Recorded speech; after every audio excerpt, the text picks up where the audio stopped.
I'm really excited. We are getting so close to launch day, launching my third book, No Ego.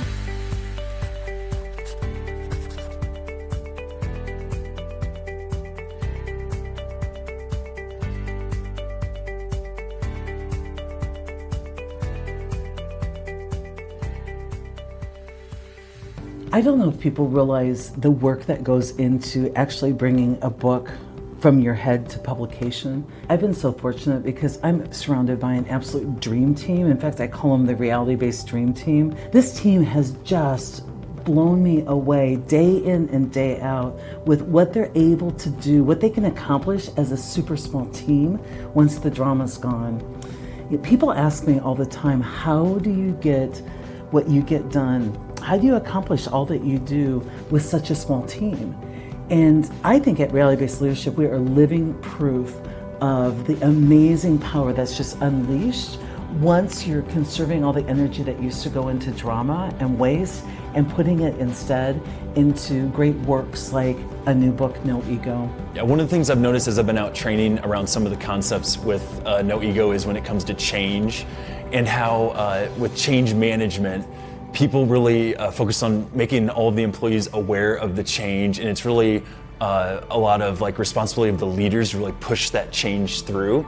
And with this kind of new model called business readiness that Sai discusses in the book, it really helps make people not only aware of the change, but then asks if they're willing and if they are first willing to be aligned with the change and then willing to be advocates of the change and really talk about how it could benefit others and how it could help the organization. And so not only just making people aware, which is the kind of the typical change management, but also calling those people in to be advocates for it and have an elevator speech to support it. I think it's a huge way to make organizations more nimble and really scan the horizon for where there might be change. And people really realize that in the trainings I've done that they can have a bigger part in those changes by just being more advocates for it. So I think that's a big piece that seems so simple, but it'll be huge moving forward.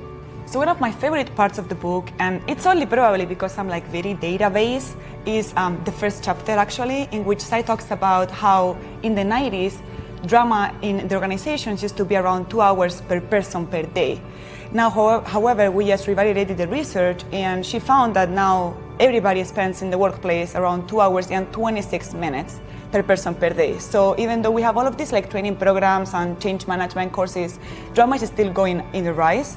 So it's interesting to see that probably all of these leadership training programs are somehow not working.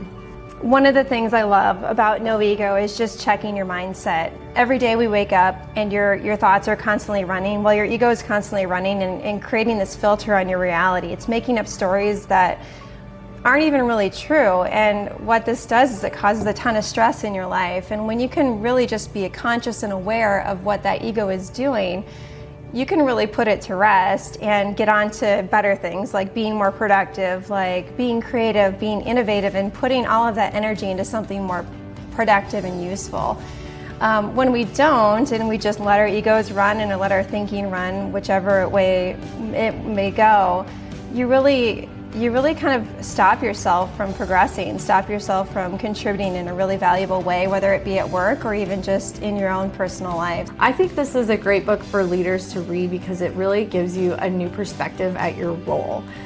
There's a lot of different components that go into being a successful leader, and keeping up with the times and keeping up with what's new is very important. But we're talking about more of an old principle. Everybody has an ego. Whether you realize it or not, this book is helping you to understand where that ego comes into play and where you can ditch the drama.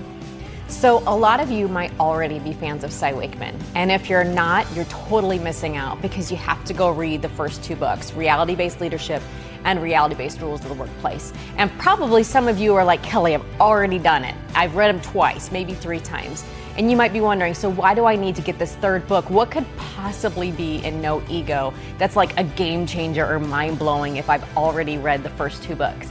And I would say the awesome thing about No Ego is it really gets into the science of how there needs to be a new modern leadership philosophy, about how often the ego is at work and it keeps those conventional leadership philosophies from really working. By better understanding the ego, you can actually go back and better apply reality-based leadership.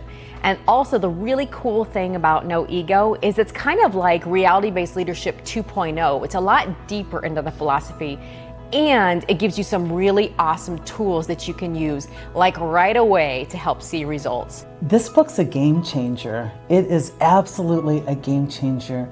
It will bring you to think completely differently about leadership, and if you're working in leadership or human resources, about your work and your philosophy.